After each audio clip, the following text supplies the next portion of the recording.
உத்தியோகத்தில் அதிகமான மாற்றத்தை பெறக்கூடிய ராசியில் துலா ராசிக்காரர்கள் வருவார்கள். படிப்பு, உத்தியோகம், தொழில், வியாபாரம் இதில் எதுவாக இருந்தாலும் எப்போ வேணுமா மாறும். இழுபறியாக இருந்த நிலைமைகள் படிப்படியாக மாறக்கூடிய அமைப்பு ஏற்படும். மலைக்கோயில்களுக்கு செல்வது, காசி செல்வது, ராமேஸ்வரம் செல்வது. Presenting sponsor Tamil Matrimony. தமிழர்களின் number 1 choice Tamil Matrimony. Everest easy chef ஆகுங்கள் சில நிமிடங்களிலேயே. ஸ்ரீனிவாசா டூர் நடத்தும் ஆன்மீக சுற்றுலா. தொடர்புக்கு 9384854560. அடுத்ததாக பார்க்கக்கூடிய ராசிக்காரர்கள் துலா ராசிக்காரர்கள். வாராகி அல்லது நரசிம்மரை பிடித்து கொள்வது, ஸ்கின்னு ஜாயிண்ட் பெயின் எல்லாம் பார்த்துக்கிறது.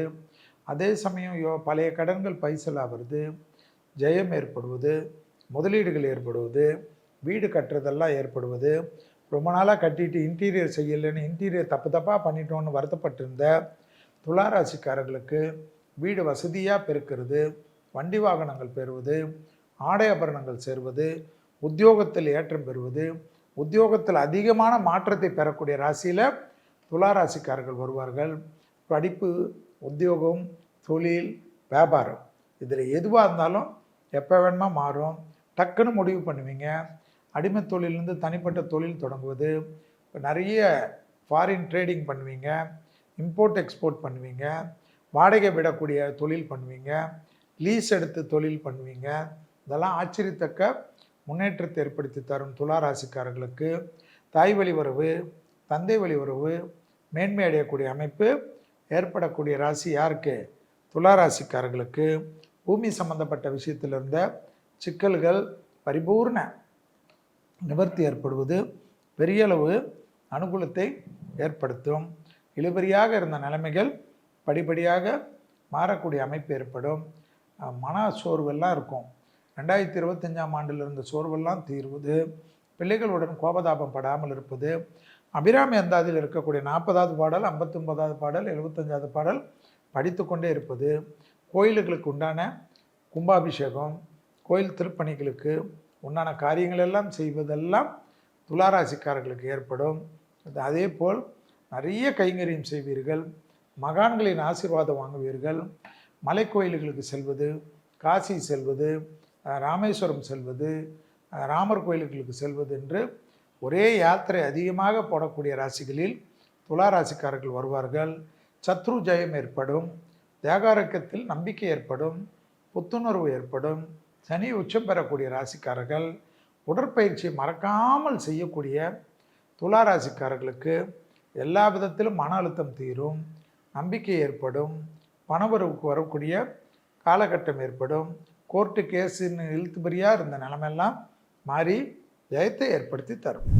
1/1/2026 மார்கழி மாதம் 17ஆம் நாள் வியாழக்கிழமை, பிரதோஷம், அற்புதமான நாள். ஆனால் உலகத்துக்கு தங்கத்தில் முதலீடு பண்ணுறதை ஃபஸ்ட்டு ஞாபகம் வச்சுக்கோங்க. நிலம் தங்கம் ரொம்ப ஹை லெவலில் போகும். எல்லாரும் சொல்லுவாங்க அது குறையும் இது குறையும், நம்பாதீங்க. திருக்கணிதத்தின்படி சனி ஏற்கனவே மீன வீட்டில் இருக்கிறதும், இந்த 26வது வருடம் 2 பயிற்சிகள், அதில் வாக்கியத்தில் 3 பயிற்சிகள், சனி பயிற்சியும் சேர்த்து வரும். ஆனால் திருக்கணிதத்தில் 2 பயிற்சிகள். ஒன்று குரு, அது பார்த்திங்கன்னா 2/6/2026, நான் திருக்கணிதத்தை பற்றி சொல்கிறேன். அடுத்தது ராகு கேது 5/12/2026. ஆனால் வாக்கியத்தில் சனி பயிற்சி 6ஆம் தேதி 3வது மாதம் 2026. வாக்கியப்படியும் சனியானவர் எங்கே வராரு? மீனத்துக்கு வராரு. ஸோ நிறைய பேர் நாங்கள் வாக்கியம் தான் ஃபாலோ பண்ணோம், அதுக்கு தான் சொல்லுவோம். ஸோ இதெல்லாம் வச்சு தான் குருவார உச்சமாக போகிறார் இந்த வருஷம். அடுத்த கடகத்துக்கு வருவார், உச்சமாகிறார் ஜூன் மாதத்துலேருந்து. அதிச்சாரம் கணக்கு எல்லா கணக்கும் பார்த்து தான் திருப்பி அதே குரு 31/10/2026 அதிச்சாரத்தில் போகிறாரு சிம்மத்துக்கு. இந்த கணக்குகள்லாம் வைத்து தான் பொது பலன்களில் முக்கியமானது கிரகங்கள் சனி, ராகு, கேது, குரு வைத்து தான் ஜோதிடம். அதுக்கப்புறம் மாத கிரகங்கள்லாம் எந்தெந்த சமயத்தில் எப்படி இருக்கும்னு அதை வைத்து தான் பலன். போர் மேகங்கள் உலகத்தில் கண்டிப்பாக இருக்கும். இயற்கை சீற்றங்கள், நிலநடுக்கங்கள், வெள்ளத்தால் பாதிப்புகள் எல்லாம் நினச்சி பார்க்க முடியாத இருக்கும். போரால் பெரிய துன்பங்கள் வரும். அணு ஆயுதங்களே திடீரென்று மறைத்திருந்த அணு ஆயுதங்கள் வெளி உலகத்துக்கு வந்து அச்சுறுத்தும். இந்த ட்ரோன் எல்லாம் வந்து எப்படி சேஷ்டை பண்ணுது. இந்தியாவுக்கு பல விதத்தில் இடைஞ்சல்கள் இருக்கக்கூடியதாக தான் இந்த 2026ஆம் ஆண்டு காட்டு. பகை நாடுகளால் பிரச்சனைகள், தீவிரவாதத்தால் பிரச்சனைகள். 1ஆம் தேதியே எங்காவது குண்டு வெடிக்காமல் இருந்தால் சரி. ஆனால் பிரதோஷம் சிவனுக்கு பிடிச்சது, அழித்தல் கடவுள் அவர். நரசிம்மருக்கும் பிடித்தது பிரதோஷம், உக்கிர தெய்வம் அவருக்கு. 1ஆம் தேதியே ஏதாவது பெரிய தீவிரவாத தாக்குதலோ அல்லது இயற்கை பேரிடர்களோ உலகத்தில் வந்து புரட்டி போடாமல் இருந்தால் சரி. மருத்துவத்தில் புரட்சிகள் கண்டிப்பாக ஏற்படும். அதெல்லாம் ஒன்றுமே டவுட்டே படாது. டெக்னாலஜி வளர்ச்சி, ஏஐ வளர்ச்சி எல்லாம் கரெக்ட்.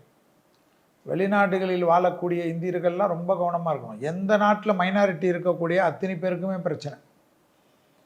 இந்துவாக இருந்தாலும் சரி, முஸ்லீமாக இருந்தாலும் கிறிஸ்டினாக இருந்தாலும் சரி, மைனாரிட்டிகளுக்கு பாதுகாப்பு இல்லாத ஒரு அமைப்பாக இருக்கும். கொத்து கொத்தாக மரணம் ஏற்படுமா. அதாவது மதத்தினால் ஏற்படக்கூடிய மோதல்களால் பிரச்சனைகள் உலகத்தில் பல இடத்துல இருக்கும்.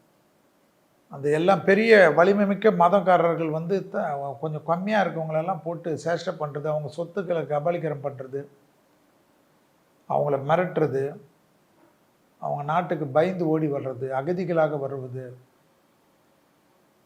வளர்ந்த நாட்டிலலாம் ஏற்படுமா. அமெரிக்கா, லண்டனு இது போல் இடத்துலலாம். அதனால் நம்ம ஆளுங்கள்லாம் கொஞ்சம் ஜாக்கிரதையாக இருக்கும். அந்த நாட்டு மக்களுக்கே பாதுகாப்பு இருக்காதான், வளர்ந்த நாடுகளுடைய மக்களுக்கே பிரச்சனை ஆகும். பாருங்கள், நிறைய தொந்தரவு வரும். ஏன்னா 31 வரைக்கும் உலகத்தில் புரட்டி தான் போடும். ஹாப்பி நியூ இயர்னு வேணும்னா நம்ம சொல்லிக்கலாம். ஹாப்பி நியூ இயராக இருக்குமான்லாம் தெரியாது. ரசம் சோறு சாப்பிட்டாலும் சரி, ஒரே ஒரு ஊறுகாய் சாப்பிட்டாலும் சரி, இல்லைன்னா ஒரு முட்டையோடு சாப்பிட்டாலும் சரி, நிம்மதியாக இருக்கக்கூடிய இடத்துக்கு வந்துருக்கு. கஷ்டப்பட்டு கோடிக்கணக்கில் அப்படியே பெரிய லெவலுக்கு பணம் சேர்த்தவங்கெல்லாம், நான் ஏற்கனவே சொன்ன நாடுகள் பாதுகாப்பு இருக்கும். அதில் ஏஷியன் கண்ட்ரீஸில் ரொம்ப பாதுகாப்பு இருக்கும். ஆனாலும் தலைவர்களுக்கு பாதிப்பு ஏற்படும். தலைவர்கள் மோடிஜியிலேருந்து ரொம்ப கவனமாக இருக்கணும், அமித்ஷாஜி வரைக்கும். நான் எக்ஸாம்பிள் சொல்கிறேன். தீவிரவாதம், ஹெல்த்து, பிரதமர்கள், முதல்வர்கள், நம்ம ஸ்டாலின்ஜி கூட ஹெல்த்தில் எல்லாம் பார்த்துக்கணும். பெரிய நடிகர்கள், பெரும் அரசியல்வாதிகள், பெரும் நடிகர்கள், அமிதாப்ஜி, ரஜினிகாந்த்ஜி, இவங்கெல்லாம் வந்து இந்த புகழ் பெற்றவர்கள். ஏன்னா அந்த கடகத்தில் வரக்கூடிய குரு வந்து அதே போல் மகான்கள், ஆன்மீக பெரியவர்கள். செக்யூரிட்டிஸை டைட் பண்ணோம். தேவாலயங்கள், மசூதிகள், மெக்கா, வேட்டிகன் சிட்டி, இந்துக்களுடைய சபரிமலை, இது போல் பெரிய இடங்கள்லாம், எல்லா கோயில், மத வழிபாடு, காசி, ராமர் கோயில், இங்கெல்லாம் செக்யூரிட்டிஸ் டைட் பண்ணும். அதே போல் மக்கள் நிறைய கூட்டம் கூடுற இடத்துலலாம் ஸ்டாம்பேட் ஆகிறதுக்கெல்லாம் 2026 ஆண்டு துர்மரணம் நிறைய இருக்குமா. துர்மரணம் குரு நாளில் வருது, பிரதோஷம் வருது. நான் செல்வி இப்படி பயமுறுத்துறாருன்னா, வளர்ச்சி, டெக்னாலஜி வளர்ச்சி, மெடிக்கல் புரட்சி, பெரிய டெவலப்மெண்ட் எல்லாம் வரும். ஆனால் சாமானியருக்கு பயத்தட்டக்கூடிய ஆண்டாகவும் இருக்கும். நோய்கள் தொந்தரவு வரும். நோயில் கண்டிப்பாக நம்ம ஏற்கனவே சொன்னது தான், எவ்வளோ வருஷமாக சொன்னோம், கொரோனாலாம் மனுஷன்தான் உருவாக்குவான். அதுபோல் நோய் பரவுறதெல்லாம் ஏற்படுத்திடுவாங்க மனிதர்கள், வக்ரபுத்தி மனிதர்கள். தீவிரவாதிகிட்ட இந்த நோய் கிருமிகள் கிடைக்கக்கூடிய லேபெல்லாம் அவங்க உள்ளே பூந்துருவாங்க. ஒரு மாதிரி ஸ்டெபிளைஸ் இல்லாமல் இருக்கும். சட்டங்கள் கடுமையாக்கப்படும். இல்லீகல் இமிகிரண்ட்ஸ் எல்லாம் இருக்காங்க இல்லையா, குடியேறிகள்லாம் வந்து நாட்டிலேருந்து வேலி தாண்டி வர்றது, இது பாரு வர்றது. நம்ம நாடு இல்லை, ஏதோ நம்ம நாட்டுக்கு உடனே போட்டுங்க. நம்ம நாட்டிலலாம் எந்த சட்டம் போட்டாலும் ஏதாவது ஒரு ரூட்டு போட்டுருவாங்க. ஃபாரின்லாம் தான் ரொம்ப தீவிரமான சட்டம் போட்டுருவாங்க. இராணுவத்துக்கு தான் நிறைய செலவு ஏற்படும். புது புது அரசியல் கூட்டணியெல்லாம் உருவாகிட்டு இருக்கும். இந்நேரம் ஆரம்பிக்கிறதுக்குள்ளே எதிர்பார்க்காத அரசியல் கூட்டணியெல்லாம் வரும். எந்த ஆட்சியாளர்களாக இருந்தாலும் ஜாக்கிரதையாக இருக்கணும். மத்தியில் இருந்தாலும் சரி, மாநிலத்தில் இருந்தாலும் சரி, எல்லா நாடுகளிலும் சில இந்த புரட்சிகள் வெடிக்குமா, தேர்ந்தெடுக்கப்பட்ட அரசாங்கத்துக்கெல்லாம் பாதிப்பு வரும். நிறைய பிரச்சனைகள், நிறைய இந்த தப்பான செய்திகள், மீடியா வந்து மிஸ்மீடியா வருது, பொய் செய்திகளை பரப்புறது, அதனால் மக்கள் பேனிக் ஆகிறது, பயத்தை ஏற்படுத்துறது, ஒன்றுமே நடக்காததெல்லாம் கதை கட்டி பேசுறது, எல்லா லெவல்லையும் தொந்தரவுகள் ஏற்படும். இது பொய்ன்னு சொல்கிறதுக்குள்ளே அங்கே பெரிய ஒரு கலவரமாகி பல்லாயிரக்கணக்கான மக்கள் அஃபெக்ட் ஆகிறது, உடைமைகளை இழக்கிறது, உயிரை இழக்கிறது. மலைக்கோயில்கள், பெரிய அளவுக்கு கூட்டம் கூடக்கூடிய கோயில்களுக்கெல்லாம் அரசாங்கங்கள் கவனமாக இருக்கணும். சேதம் ஏற்படுமா கோயில்களுக்கு, இயற்கையால் வெள்ளத்தால். தண்ணி அவ்வளோ பெய்யுமா, ஆனாலும் பஞ்சம் வருமா, ஏன்னா சேர்த்து வைக்கிறது இல்லை, சேர்க்குற சோர்ஸ் கிடையாது. டேமுகள், பெரிய பெரிய டேமுகளுக்கெல்லாம் பாதிப்பு ஏற்படும். ரிசர்வாயர்ஸ்ன்னு சொல்லுவோம், நீர்களை தேக்கி வைக்கக்கூடிய இடங்கள், பாலங்கள், குளங்கள் நஞ்சாகிறது, ஏரிகள் நஞ்சாகிறது, விஷத்தை கலக்கிறது, உணவில் நச்சை கலக்கிறது, பெரிய ஃபங்க்ஷன்லலாம் உணவில் தொந்தரவு பண்ணிடுது, உணவில் கலந்துருது, மக்களுக்கு பாதிப்பாகிறது. திருவிழாக்கள், மத வழிபாடுகள் தலங்கள்லாம் ரொம்ப கவனமாக இருக்கும். எங்கேயாவது பிரசாதம் கொடுத்தா கூட சாப்பிடாம வந்துடுது தான் நல்லது. சந்தோஷத்தில் நம்ம சாப்பிடுவோம்ல, அதெல்லாம் கொஞ்சம் உஷாராகவே இருக்கணும். நம்ம கையால் சாப்பாடு எடுத்துன்னு போகிறது தான் சேஃபாக. இனிமேல் ஹோட்டலுகளுக்குள்ளே தீவிரவாதம் வளருமா, வேர்ல்டில் நிறைய பார்ப்பீங்க. அப்பாவிகளுக்கு தான் நகை, ஏற்கனவே சொன்னது தான், ஜாலியாக இன்வெஸ்ட் பண்ணு, என்ன விலையாக இருந்தாலும் அது ஏறும். பெட்ரோலியத்தை வைத்து பெரும் செல்வந்தர்களாக இருக்கக்கூடிய நாடுகளுக்கெல்லாம் பாதிப்பு வருமா, பெட்ரோலியங்களை வைத்து. நிறைய கனிமங்கள் கிடைக்குமா, விலை உயர்ந்த இந்த டைமண்ட் கிடைக்கிறது, டைமண்டோட விலை உயர்ந்த கனிமங்கள் கிடைக்கிறது, சுரங்கங்கள் நிறைய கிடைக்கும். உலகம் ஃபுல்லாக நிறைய பூமிக்குள்ளே இருக்கக்கூடிய அஷ்டலக்ஷ்மி கடாச்சலம் வெளியில் வருமா, எடுத்துக்கோன்னு வருமா. சாதாரண நாடுகள், ஆப்பிரிக்க நாடுகள், அந்த நாடுகள், இந்த நாடுகள், கஷ்டத்தில் இருக்கக்கூடிய நாடுகள்லாம் உலகத்திலே பெரிய பணக்கார நாடுகள் ஆகுமா. இந்தியாவும் அது போல் ஆகுமா. இது போல் சுரங்கங்கள் கிடைக்கிறது, எங்கெல்லாம் தோணினாலும் கனிமங்கள் கிடைக்கிறது, ஆயில் கிடைக்கிறது, கேஸ் கிடைக்கிறது, இதெல்லாம் எல்லா இடத்துலையும் கிடைக்கும். அதனால் நிறைய பணக்காரர்கள் 2025ஆம் ஆண்டில் ஸ்மார்ட்டாக பணக்காரர்கள், சின்ன வயசு பணக்காரர்கள் வருவாங்க. 15 வயசு, 16 வயசு, மேஜர் ஆகாத பணக்காரர்கள்லாம் நிறைய இருப்பாங்களா உலகத்தில். டெக்னாலஜினால் டெவலப் ஆகி குரு உச்சமாக போகிறதுக்கு முன்னாடி எல்லாத்தையும் ஒரு வழி பண்ணிடும். டக்குன்னு எதிர்பார்க்காத ஏழை வீட்டு, குடிசை வீட்டு பசங்கள்லாம் அப்படிலாம் பார்க்கவே முடியாது. பிரெயின் வளர்ச்சி, டெவலப்மெண்ட், ஸ்விக்கி இது போலெல்லாம் ஸ்மார்ட் வே போல், அது போல் நிறைய, அதுக்கு மேலே உணவு டெலிவரி எல்லாமே ஸ்மார்ட் ஆக்கப்படுமா. மிஷின் வந்து டெலிவரி பண்ணுறது, இது பண்ணுறது, நிறைய டெவலப்மெண்ட். சின்ன பசங்க ஒன்றுமே இல்லாமல் இருப்பாங்க, ஒரே நாளில் 2000 கோடி அதிபதி ஆகிடுவாங்க. பல சோகோ உருவாகுமா. எல்லாமே ஸ்மார்ட் டெக்னாலஜி வருமா. இந்த டிஜிட்டல்லாம் மாறுமா. ஃபோனில் டிஜிட்டல், வாட்ஸ்அப்பு, ஃபேஸ்புக்கு, இன்ஸ்டா, இதோட லேட்டஸ்டெல்லாம் வருமா. எளிமைப்படுத்தப்பட்டதெல்லாம் வருமா. சாதாரண மக்கள்லாம் சாட் ஜிபிடி ஏஐ எல்லாமே கற்றுக்கிறதோட வெரி அட்வான்ஸெல்லாம் வந்துடும். ஏன்னா அந்த மாதிரி தெளிவு வந்துடும். உயிருக்கு இந்த நோயில் பாதிப்பு அந்த நோயில் பாதிப்பெல்லாம் கவலை இல்லாமல் அதுக்கெல்லாம் மருந்து மாத்திரைகள், லேட்டஸ்ட்டு டெக்னாலஜி, சர்ஜரி எல்லாம் ஈஸியாக முடிக்கக்கூடிய அளவுக்கு சர்ஜரி ஒரே நாளில் பெரிய பெரிய சர்ஜரி முடிச்சுட்டு தெம்பாகிறது. மரணத்தின் வயதை கூட்டிக் கொண்டே போகும். பாருங்கள், எல்லாம் வரும். 31க்குள்ளே மரணன்றதே கஷ்டம். நீங்களே போய் ஆக்சிடெண்ட்டில் செத்தா தான் உண்டு, இல்லை நீங்களே போயிட்டு எதாவது தற்கொலை பண்ண தான் உண்டு. அந்த அளவுக்கு டெவலப்மெண்ட் ஆகும். அந்த காலத்தில் சொல்லுவாங்கள்ல அமிர்தம் கிடைச்சிதுன்னு, அது போலெல்லாம் இந்த அமிர்தத்தை உண்டா 150 வருஷம் 200 வருஷம் இருக்கலாம். அது போலெல்லாம் மெடிசன்ஸ் கிடைக்கும்.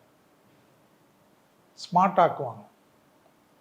60 வயது 70 வயது எல்லாம்னவர்களே 30 வயது இளமையோடு இருக்கக்கூடிய அமைப்பு ஏற்படும். ஒரு கொஞ்சம் பணக்காரர்களுக்கு முதல்ல இருக்கும், அப்புறமா எல்லாருக்கும் வந்துடும். அஃபோர்டபுளாக வந்துடும். எல்லாரும் பயன்படுத்தக்கூடிய அளவுக்கு வந்துடும். முதல்ல சுயநலத்தோடு சிலர் இருப்பாங்க, ஆனால் எல்லாமே வந்துடும். பெரிய பெரிய நோயில் இருக்கவங்களாம் கவலைப்பட வேணாம். இந்த வருஷத்துக்குள்ளே கண்டிப்பாக நிறைய மருந்துகள் கிடைக்கும், நிறைய டெக்னாலஜி மாற்றம் கிடைக்கும், எளிமைப்படுத்தப்பட்ட மருத்துவம் கிடைக்கும். ஸோ இதெல்லாம் 2026ஆம் ஆண்டில் பார்க்கக்கூடிய விஷயங்களாக தான் என்னுடைய கணிப்பு. அது ஜோதிடத்தில் நிறைய பேர் நிறைய கணிப்புகள் பண்ணுவாங்க.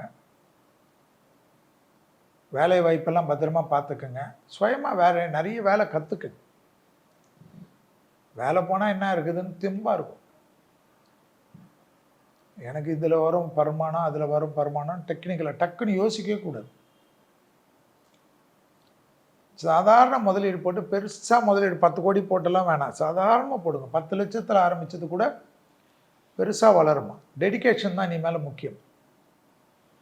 வேலையில் என்றைக்கு வேணுமோ ஆப்பு வரும், ஞாபகம் வச்சுங்க. 2026ஆம் ஆண்டு நிறைய பேர்களுக்கு வேலை வாய்ப்பு பாதிப்பு வரும். வந்தாலும் ஏற்கனவே செல்வி சொல்லிட்டாரு, நான் ரெடியாக இருக்கிறேன். என் குடும்பத்தை காப்பாற்றுறதுக்கு, என்னுடைய தேவைகளை பூர்த்தி செய்வதற்கு, வீடு வாசலுடன் இருப்பதற்கு, வண்டி வாகனத்துடன் இருப்பதற்கு, தெய்வ கைங்கரியங்கள் பண்ணுவதற்கு, பசுமாடுகளுக்கு உணவளிப்பதற்கு, ஏழைகளுக்கு உணவளிப்பதற்கு அளவுக்கு நான் சம்பாதிப்பேன் என்ற நம்பிக்கையில் வாழ்க்கையை 2026ஆம் ஆண்டு ஜனவரி மாதம் 1ஆம் தேதியிலிருந்து ஒவ்வொருத்தரும் ஆரம்பிக்க வேண்டும். எதுவாக இருந்தாலும் இதுவும் கடந்து போகும் என்பது தான் வாழ்க்கை. எப்பொழுதும் பிரச்சனை இல்லை. இன்று இருக்கிறோம், ஒரு வருடம் நாம் இருப்போம் என்று நமக்கு நம்பிக்கை கிடையாது. இறைவன் கொடுக்கக்கூடிய ஆசீர்வாதத்தில் பேசி கொண்டிருக்கிறோம், பார்த்து கொண்டிருக்கிறோம். அதே நம்பிக்கையுடன் இறை வழிபாட்டை முடித்து விடவே விடாது. மகான்கள் வழிபாடு, குரு உச்சமாகிறார், பிரசித்தி பெற்ற மகான்கள் குரு வழிபாடு, திருச்செந்தூர் வழிபாடு, பிள்ளையார்பட்டி வழிபாடு, பெரிய பெரிய மத இடங்களுக்கு இல்லாமல் பிரம்ம முகூர்த்தத்தில் விளக்கேற்றுறதை கற்றுக்குங்க. நீங்கள் பிறந்த கிழமையால் பிரம்ம முகூர்த்தத்தில் ஏற்று காலையில் விடிகாலையில் கைகால் கழுவிட்டு 3லேருந்து 4:30 மணிக்குள் வேலைக்கிழமை பிறந்தவர்கள் வேலைக்கிழமை ஏற்றுவது, வெள்ளிக்கிழமையில் பிறந்தவர்கள் வெள்ளிக்கிழமையில் ஏற்றுவது, அவர்கள் பிறந்த கிழமையில் ஒரு நாள் ஏற்றினாலே போதுமா. அந்த ஒரு வாரத்திற்கு உங்களுக்கு பாதுகாப்பை ஏற்படுத்தி தரும். சும்மா பெட்ரூமில் ஏற்றுங்க, டைனிங் டேபிள் ஏற்றுங்க, பூஜை ரூமில் போய் ஏற்றுறதுக்கு குளிக்கலைன்னா ஏற்றுறதுக்கு அதெல்லாம் வேணாம், சாதாரணமாக ஏற்றுங்க. பிரம்ம முகூர்த்தத்தில் எந்த தோஷமும் கிடையாது. ஏற்றுவது, காரிய சித்தி மாலையை ஓட விடுவது, கோளர் பதிகத்தை கேட்பது, அபிராமி அந்தாதி கேட்பது, வேறு என்ன வேணும், சுப்பிரமணிய புஜங்கத்தை கேட்பது, கனகதாரா சோத்திரத்தை கேட்பது, அதெல்லாம் உங்களுக்கு சந்தோஷத்தையும் அனுகூலத்தையும். நமக்கு தான் தெய்வ மந்திரங்கள் கொடுத்துட்டாங்களே. நரசிம்மர் கவசத்தை கேட்குறது, டிப்ரெஷன்லாம் தான் நரசிம்மர் கவசம் தான் போட்டு விட்டுட்டு ஓடணும். அரசு காரியங்கள், அரசு துறை, அரசியல்வாதிகள் அனுமன் சாலிசா கேட்பது, 7.5 சனி, கண்ட சனி, அஷ்டம சனி எல்லாமே இருந்தாலும் வாராகி மந்திரங்களை கேட்பது, நரசிம்மர் விநாயகர் அனுமன் எல்லாம் கேட்பது பலத்தையும் சந்தோஷத்தையும் அனுகூலத்தையும் ஏற்படுத்தி தரும். ரிஷபராசியில் வரக்கூடிய ரோகிணி நட்சத்திரத்தில் பிறக்கக்கூடிய இந்த புத்தாண்டு சந்திரனுடைய நட்சத்திரம் எப்படி பிரகாசமாக பௌர்ணமி நிலவு போல் இருக்கிறதோ அதே போல் சந்திரன் அதிபதியாக இருக்கக்கூடிய இந்த ரோகிணி நட்சத்திரத்தை போல் நீங்களும் பிரகாசிகமாக இருக்க வேண்டும் என்று எல்லா வல்ல ஸ்ரீ ராகவேந்திரை மனதார பிரார்த்தனை செய்து, அடுத்தது நாம் ஒரு தமிழ் மாதத்துக்கு உண்டான பலன்களை பார்க்கின்ற சமயத்தில் அதில் சொல்லக்கூடிய பரிகாரங்களையும் செய்யுங்கள். வருட பரிகாரங்களையும் எப்பொழுதும் செய்வது, அந்த கோயில்களுக்கு, பிரசித்தி பெற்ற கோயில்களுக்கு சென்று விட்டு வருவது ஏற்றத்தையும் அனுகூலத்தையும் ஏற்படுத்தி தரும். Presenting sponsor, Tamil Matrimony. Everest easy chef. Chef ஆகுங்கள் சில நிமிடங்களிலேயே. ஸ்ரீனிவாசா டூர் நடத்தும் ஆன்மீக சுற்றுலா. தொடர்புக்கு 9384854560.